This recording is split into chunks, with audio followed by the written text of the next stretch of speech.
Hello class, this is a short video to help you work on your 3-7B worksheet for informal geometry. So we do have a remote learning day today, and I thought it might be good to have something just to kind of help you out. So remember, when we look at the first three, a translation is a slide. It does not change your size, your shape, or your orientation. So that means you can't make it bigger or smaller, you can't reverse the shape, you can't reflect it, you can't rotate it. So it means there's no rotations, flips, or changing size. That's what that means. So you have to decide, can I just draw an arrow from one to the other and just like slide every single point in a certain direction? And that's going to tell you yes or no. So for the next set, we are describing the translation in words. And I know sometimes you're not sure, like, where's the starting one, where's the ending one? Well, I can tell because this one has an A, and then this one has an A with like a little apostrophe in the corner, and it's dashed. So this is where we're starting, and then this is where we're ending. So I want to look at each point. So for example, I could look at this point in the bottom left-hand corner of the box, and I want to see how many squares down. Well, it goes down 1, 2, 3, and then because it's going over here, right? So down 3 and then over 1, 2, 3, 4. So down 3 and 4 to the right.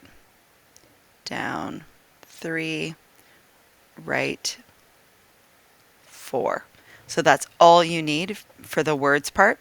And then using coordinate notation.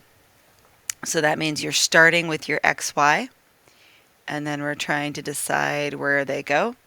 Well, X is the right 4 part is the X, right? Your X is the right or left part. So instead of my X now, I would have X plus 4.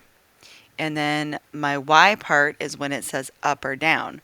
So if it's down 4, I would say Y minus 3.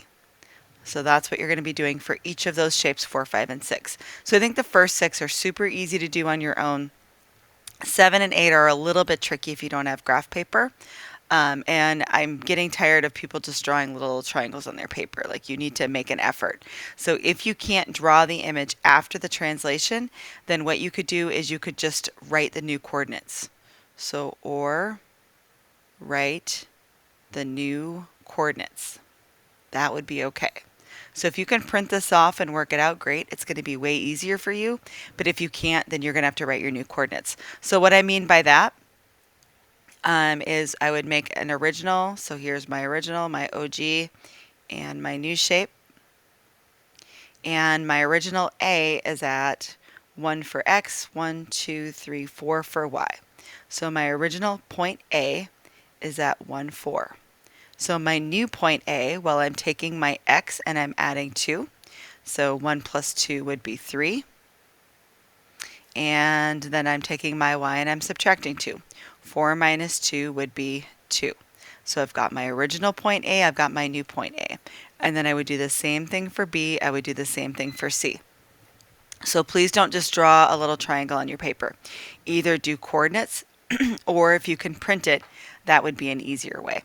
So if I was going to show translating this right on the paper, like I was someone that could print it out, I would be moving my A 2 in the X direction and then down 2 in my Y direction, which matches up with this 3, 2.